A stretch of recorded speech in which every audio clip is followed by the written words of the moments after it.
Hey everyone, Coach Patrick here from Endurance Nation, back with another bite-sized episode where we answer a key question from you based on your training, your racing concerns, and give you the answers you need to make the best possible decisions going forward. So today's question, how do I manage this nutrition for my longer races? I'm really struggling. I can do the sprint and sometimes even Olympic and half distances, okay. But the minute the race goes over 180 minutes, right, the 3 hours, 3:01, I'm in trouble. Like things run out, I'm running into trouble. How do I handle this race nutrition problem? How do I get ahead of it?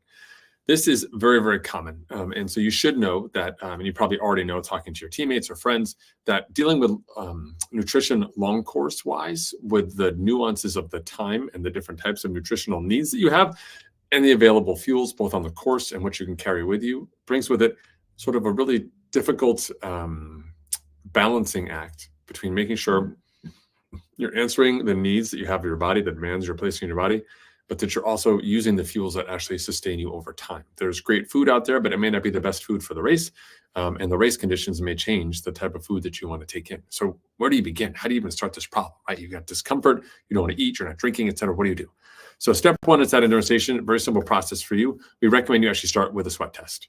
And so based on the discipline you're racing in, if it's a long bike ride or if it's a triathlon or if it's an ultra run or whatever, we would schedule you a sweat test, which would be sort of race specific, a race effort in the long weekend. So if you're doing a 3-hour effort, you might do from minute 61 to minute 120, you're going to do your race pace effort. And we're going to weigh yourself just before you start that hour or just after you start that hour. And we'll do the math. We've got the whole protocol for you inside the team. We'll do the math on what you consumed during that time, from a fluid perspective and from a calorie perspective. And we'll get a sense of what you're basically burning from a fluid perspective over the course of that time. So if you're a heavy sweater or a non-heavy sweater, that's really important for us to know because it changes the fluids you need. Now, wait a minute. Why am I talking about fluids when you just asked me about nutrition, right? What's the story here? Well, the key is that actually fluids help regulate your entire digestive tract. So if you're not meeting your fluid needs, it doesn't matter how great your food is, you're not going to be successful on the day.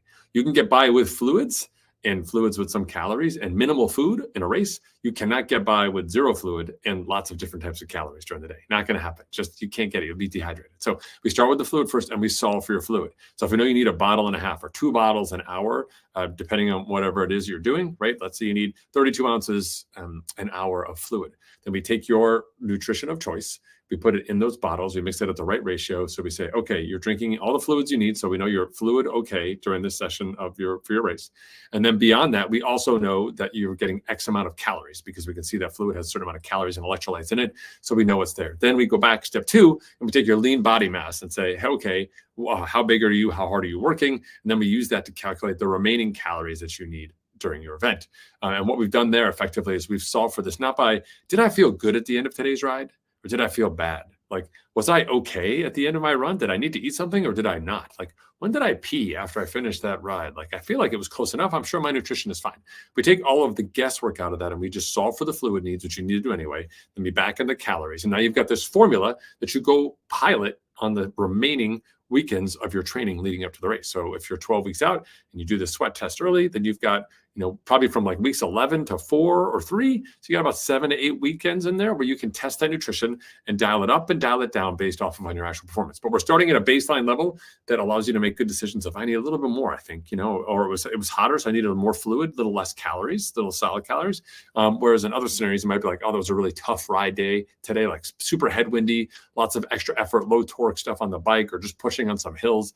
I need more calories. I was actually burning a lot more relative to my time outside. So I needed more food here in the day, right? More often than not, the numbers are pretty close, within 10% of what we need from that process that I talked about earlier.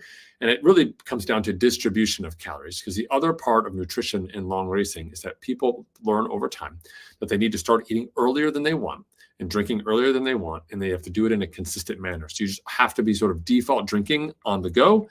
It becomes less of a I'm in trouble, I need to do something scenario, and more of a it's been 6 minutes, or it's been 10 minutes, or it's been half an hour, or I'm at another 60-minute mark. Now I have to do the thing. I have to have the food. I have to have the gel, have the bar, have the blocks. And you become more systemic with your nutrition the closer we get to your race. And again, that allows you to make some really good decisions, because when we get to hour 4 or 5 or 6 of a race, and if you have had good, consistent nutrition to this point, you have a lot of additional options to you on the table. Or you can skip an aid station if your stomach doesn't feel so good. Or you can try, maybe a little more fluid this time, or maybe people want to switch to Coke or something different later in the day, right? Etc. You give options there. If your nutrition has been poor in the first part of the race, you have very limited options. You are behind the 8 ball. Things are getting harder. You need to keep going. And even baseline efforts feel borderline impossible, as though someone's turning up the gravity dial on the planet Earth. And that's simply because you haven't been fueling properly as well. So we dial in those pieces there.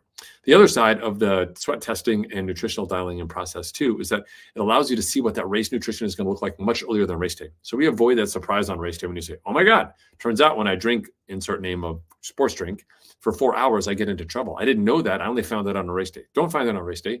Put it in your training. Use our system to make sure that you're actually practicing that race nutrition and that you're really locked in. So when race day comes, you're just doing what you always do, eating what you always eat, drink what you always drink. And so you can focus on handling the real surprises that come up and turn those into your advantage. All right. Hopefully that was helpful for you as you think about long course nutrition. If you've got questions, comments, or feedback, hit us up on the socials.